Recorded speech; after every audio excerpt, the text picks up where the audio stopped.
morning student. Today our topic is class 12 subject geography chapter number 2 विश्व जनसंख्या वितरण घनत्व और वृद्धि। तो देखिए मैं आपको पहले ही बता देती हूँ कि ये हमारा पार्ट नंबर फर्स्ट का चैप्टर नंबर सेकंड है और पार्ट नंबर 2 का जो चैप्टर नंबर फर्स्ट है वो भी ये सेम टॉपिक है, बट वो इंडिया जनसंख्या दिखा रखा है और ये आपको वर्ल्ड पॉपुलेशन दिखा रखी है। तो यहाँ पे आपको जो थ्योरी होगी वो दोनों सेम ही होंगी। जैसे जनसंख्या वृद्धि क्या है, जनसंख्या वितरण और जनसंख्या घनत्व निकालने का जो तरीका होगा वो सेम होगा, बट इसमें जो डाटा होगा इस पोर्शन में, इस पार्ट में तो हम वर्ल्ड का डाटा देंगे, उसमें हम इंडिया का डाटा देंगे। तो यही इस चैप्टर में डिफरेंस होगा, दोनों में थ्योरी दोनों की सेम होगी। तो यहाँ सबसे पहले मैं आपको बता देती हूँ कि कुछ कीवर्ड्स दे रखे हैं। जैसे जनगणना दे रखा है। जनगणना किसी निश्चित अवधि में किसी क्षेत्र की जनसंख्या संबंधित विभिन्न आंकड़ों को इकट्ठा करना होता है। जनसंख्या घनत्व जैसे दे रखा है, किसी क्षेत्र के प्रति किलोमीटर में पाई जाने वाली जनसंख्या, इसमें उस क्षेत्र की कुल जनसंख्या को वहाँ के क्षेत्रफल से भाग कर दिया जाता है। जनसंख्या वृद्धि कि एक क्षेत्र विशेष में किसी समय में रह रहे लोगों की संख्या में जो परिवर्तन होता है, और परिवर्तन भी कैसा होता है, जो सकारात्मक परिवर्तन होता है उसको तो हम वृद्धि, जनसंख्या वृद्धि कहते हैं। जो सकारात्मक या नकारात्मक दोनों प्रकार का परिवर्तन हो तो उसे हम ओनली जनसंख्या परिवर्तन कहते हैं। तो यहाँ पे जो क्वेश्चन होगा आज के लिए हमारा, या जो टॉपिक होगा वो जनसंख्या घनत्व और जनसंख्या वितरण का होगा।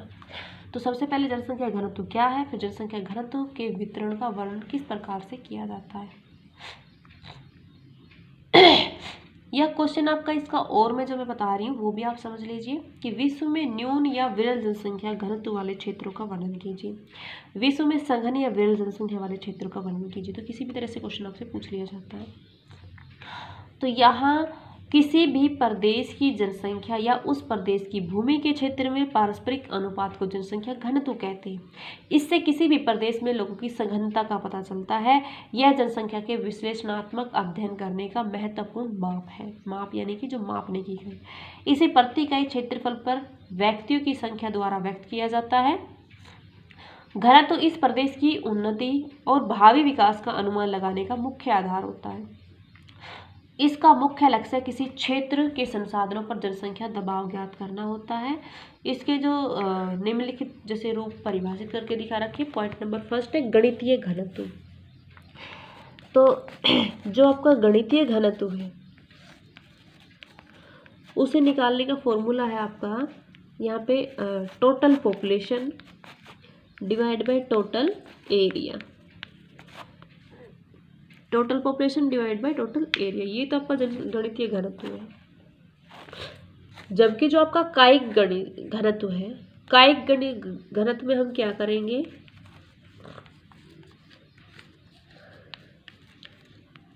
कि जो प्रदेश है उसकी कुल जनसंख्या, तो वही आपका टोटल पॉपुलेशन। अब जिस क्षेत्र का हम निकाल रहे हैं उसकी टोटल पॉपुलेशन या एक देश की टोटल पॉपुलेशन डिवाइड बाय देश की जो कुल कृषि योग्य भूमि है, ना कि अकृषि योग्य भूमि। तो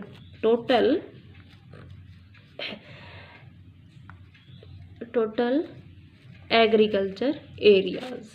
तो इस तरीके से आपके दोनों अलग अलग दिखा रखे हैं। तो उनमें एक एग्जाम्पल भी दे रखा है ताकि आपको इजीली क्लियर हो जाए। जैसे किसी देश अथवा प्रदेश की कुल जनसंख्या तथा उसके कुल क्षेत्रफल के अनुपात को वहाँ की जनसंख्या का गणितीय घनत्व कह दिया जाता है। ये जनसंख्या तथा क्षेत्रफल के बीच का एक साधारण अनुपात होता है। तो यहाँ पे जैसे दिखा रखा उदाहरण के लिए कि जनसंख्या मान लो किसी क्षेत्र की 376.80 करोड़ है, वह क्षेत्रफल 440 लाख वर्ग किलोमीटर है। तो जनसंख्या का घनत्व कितना होगा, तो ये आपको डिवाइड कर लेना है और उसमें दिखा देना है। इसी तरह से कायिक वाला का दे रखा है। तो किसी कृषि योग्य जो भूमि है वो तो उसमें 10,270 है, और उसमें जनसंख्या है वो 10,270 तो उसकी जनसंख्या है, और जो कृषि योग्य भूमि है वो 14.26 लाख वर्ग किलोमीटर। तो इससे इसको डिवाइड कर दोगे तो ये भी आपका निकल आएगा इसी तरीके से। थर्ड नंबर पे जो दे रखा है वो आर्थिक घनत्व दे रखा है। तो आर्थिक घनत्व कैसे निकालेंगे, ये भी उसी क्षेत्र का दे रखा है। तो एक ही क्षेत्र का हम कई तरह से घनत्व निकाल सकते हैं। तो इसका घनत्व निकालने के लिए, आर्थिक घनत्व के लिए देश या प्रदेश की कुल जनसंख्या और साधनों की उत्पादन क्षमता कितनी होगी। तो यहाँ पे यानी कि total population divide by producer की जो क्षमता दिखा रखी है वो। तो इस तरीके से हम आसानी से निकाल सकते हैं। अब हम यहाँ पे आज बात करेंगे नेक्स्ट पॉइंट इसी का। तो ये आपका फर्स्ट मेथड था, ये सेकंड मेथड था, ये थर्ड मेथड था। फोर्थ जो मेथड होगा वो होगा आपका किरसी घनत्व। किरसी घनत्व निकालोगे। किरसी घनत्व के लिए किसी भी प्रदेश की कुल जनसंख्या डिवाइड बाय कुल किरसी योग्य का क्षेत्रफल। फिर आता है 5th नंबर पे आपका पोषण घनत्व। तो पोषण घनत्व आपका निकाला जाता है प्रदेश की कुल जनसंख्या डिवाइड बाय भोज्य फसलों का क्षेत्रफल। तो इस तरीके से ये आपके 5 मेथड दे रखे हैं घनत्व निकालने के लिए। तो किस चीज़ का घनत्व पूछा जाता है और किस तरीके से आपको निकालना है, ये सब आपको यहाँ पे बता दिया है। अब यहाँ पे ये तो था हमारा घनत्व। अब हम बात करेंगे इसमें वितरण की। तो मैंने आपको चैप्टर में वितरण भी दिखा रखा है। वितरण की बात करें तो विश्व की जनसंख्या के वितरण पर यदि नजर डालें तो उसके आंकड़ों का चौंकाने वाले हैं। जैसे जनसंख्या का वितरण अत्यधिक असमान और विषम है।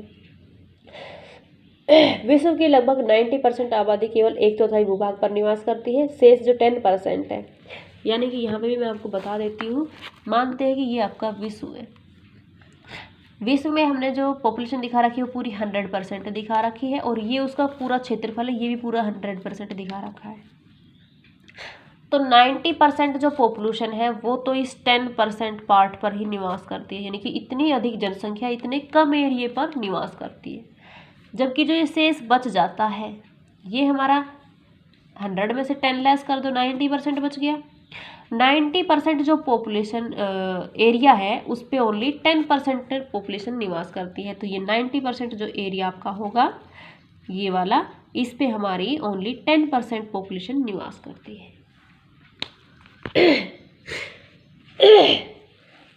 तो यहाँ 2001 की हम बात करें तो अनुमानित जो जनसंख्या थी वो 605 करोड़ थी। 2011 में ये बढ़कर 693 करोड़ हो गई थी।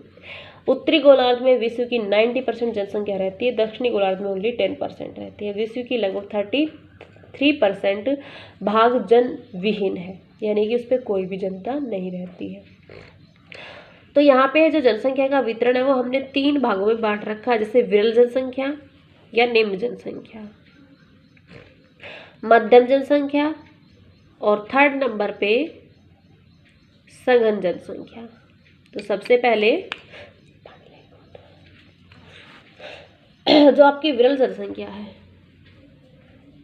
विश्व में कुछ ऐसे क्षेत्र हैं जहां जनसंख्या का घनत्व 1 से 2 व्यक्ति है प्रति वर्ग किलोमीटर में।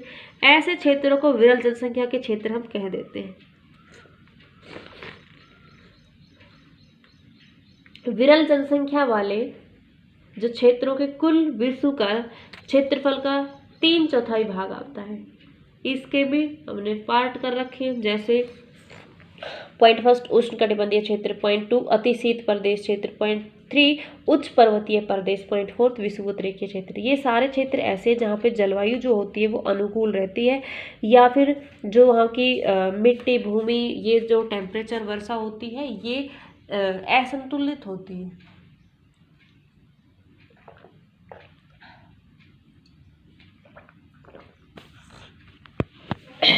असंतुलित होती है। तो इस तरीके से मतलब कि जहाँ पे मनुष्य के रहने योग्य क्षेत्र नहीं हो, कहीं ठंड अधिक होने के कारण, कहीं वर्षा अधिक होने के कारण, कहीं सूखा पड़ने के कारण, कहीं बाढ़ आने के कारण, कहीं पे दलदली क्षेत्र होने के कारण, तो इस कारण यहाँ पे जनसंख्या कम निवास करती है। पॉइंट नंबर 2 जो है वो हमारा मध्यम जनसंख्या का दे रखा है।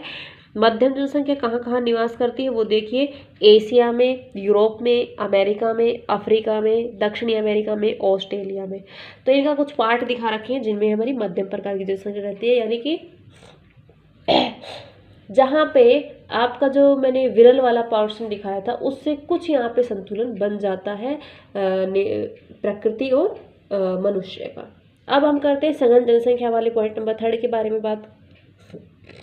तो सबसे अधिक जो जनसंख्या पाई जाती है जहाँ पे 200 व्यक्ति प्रति वर्ग किलोमीटर से भी अधिक जनसंख्या पाई जाती है। तो यहाँ पे देखो 3 क्षेत्र दिखा रखे हैं, मानसून एशिया, पश्चिमी यूरोप और यूएसए का मध्य पूर्वी भाग। तो यहाँ पे अधिक जनसंख्या होने का जो कारण है वो है कि यहाँ पे उद्योगों से संबंधित जलवायु पाई जाती है, जिसके कारण यहाँ पे अधिक मनुष्य निवास करते हैं और यहाँ पे उन लोगों के लिए सुविधाएं भी अधिक होती हैं और जलवायु भी उन्हीं के जीवन यापन के अकॉर्डिंग होती है। तो ये था आज का क्वेश्चन जो कि कंप्लीट हो चुका है। आपको वैसे क्लास टाइम में भी ये क्वेश्चन मैं आपको क्लियर करा चुकी थी, इसलिए मैंने ज़्यादा डीपली इसमें नहीं बताया। Thank you students, have a good day.